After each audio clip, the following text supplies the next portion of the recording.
Hello you beautiful people, welcome back to the Hiker Plays video. Today we are going to be looking at the new Boa Hancock that has just been released.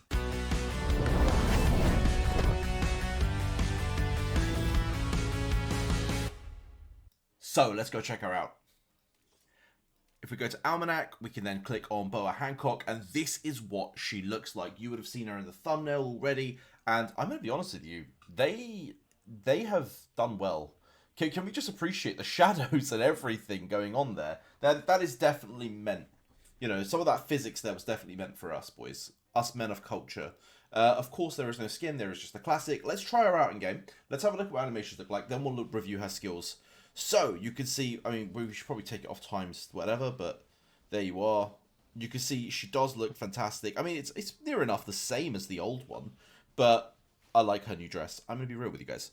Cool, let's back out and have a look at her skills. Is she worth pulling? And I'm going to be real with you. I have sort of sneaked a quick look into her skills, and people have been telling me that she is fantastic. I am going to come here first and just, you know, that is pretty standard stuff. Let's go straight into her ultimate ability. So, rapidly shoots out 5 arrows to attack random enemies, each dealing physical damage at 240%. Now, you can also briefly stun, and when triggering multiple hits, arrow damage is then multiplied. So her entire kit is all about this multiple hit mechanic, which we're going to talk about in her passive in a second. But every single time she does anything, there's a chance of multi-hits, and she could be scaling absolutely ridiculously. Now, as we level her up and get her Hucky up, she is going to increase the damage to 300%, then to 360%, and when we finally awaken her, each damage is then going to be 20% chance to Beguli the enemy for 5 seconds. I am never going to be able to say that word, but it's the same ability that we had with Gion. So think about it. When she's fully awoken, she's going to have the same ability as Gion's, you know, that broken passive that we were talking about. She is absolutely going to be absolutely insane. Now, there are counters. We do have new runes, which will counter some of this, but I do believe she's going to be absolutely up there, and she's probably the best Chaos unit. Just looking at that alone, to me, she might be the new best Chaos unit. I do want to go straight to the passive. We are going to skip skill 2 because I think the passive is something we need to cover urgently. Now, skills has a chance to multicast. Now, this is times 2 at 30%, times 3 at 15%, and times 4 at 5%. This is the insane part.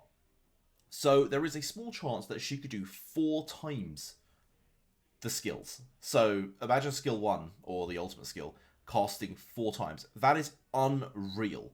Bearing in mind that is also an AoE.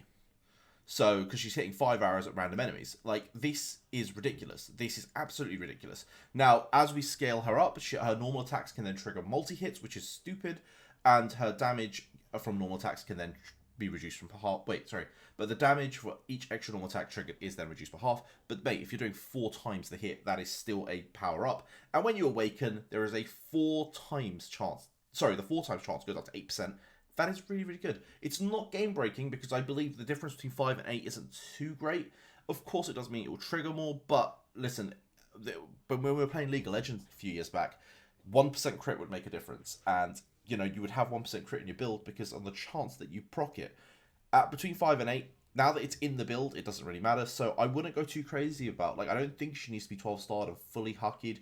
I think, you know what, just her kit as is absolutely broken.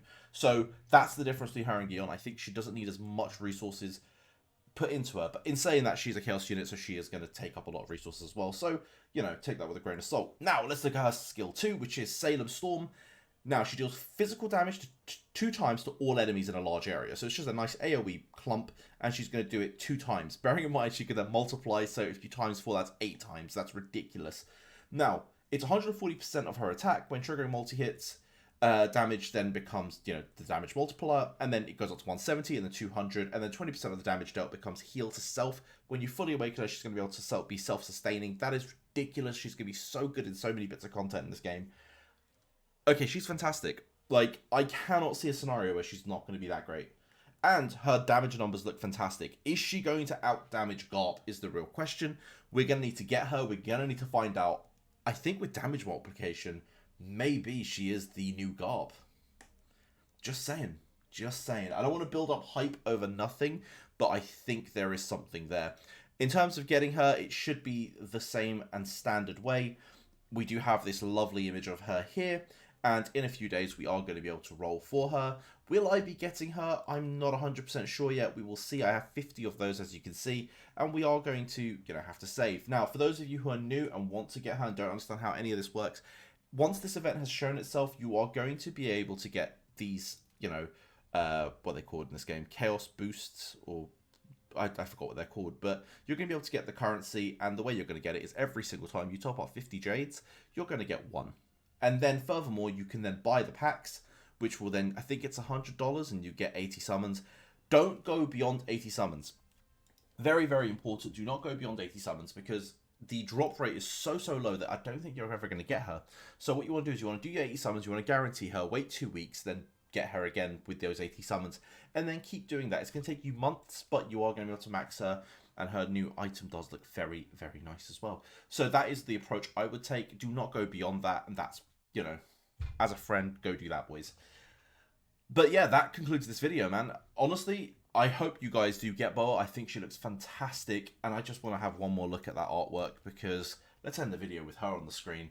Boys, have a wonderful rest of your day. I hope to see you all soon. Peace.